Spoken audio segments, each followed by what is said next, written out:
નમસ્કાર દર્શક મિત્રો, બોટાદ દસ્તક ન્યૂઝમાં આપનું હાર્દિક સ્વાગત છે અને હું છું એલડી મકવાણા। આપ જોઈ રહ્યા છો બોટાદ દસ્તક ન્યૂઝ। હવે પછીના સમાચાર વિગતવાર।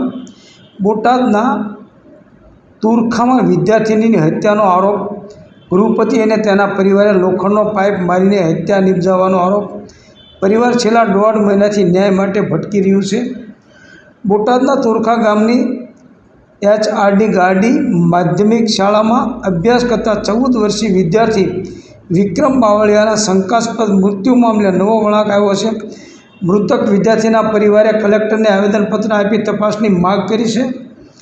ગત તારીખ 23 માર્ચના રોજ શાળાના શિક્ષકે વિક્રમના પિતા ભરતભાઈને ફોન કરી જાણ કરી હતી કે તેમના પુત્રને માથાના ભાગે ગંભીર ઈજા થઈ છે।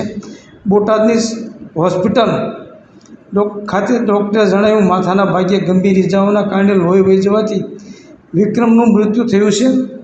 પરિવારે ગૃહપતિ જયદીપ કટારા, તેમના પત્ની સરલાબેન અને ભાઈ શૈલેષ કટારા પર લોખંડના પાઇપ વડે માર મારી હત્યા કરવાનો ગંભીર આક્ષેપ મૂક્યો છે। જ્યારે શાળાના આચાર્ય રાકેશ ગીંગડિયા અને ગૃહપતિએ આ આક્ષેપોને પાયા વિહોણા ગણાવ્યા છે।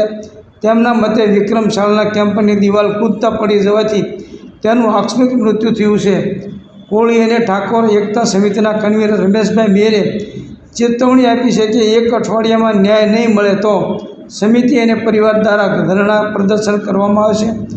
પરિવાર છેલ્લા 1.5 મહિનાથી ન્યાય માટે પ્રશાસન સમક્ષ રજૂઆત કરી રહ્યો છે। હવે આ કેસમાં પોલીસ તપાસ બાદ જ સત્ય બહાર આવશે।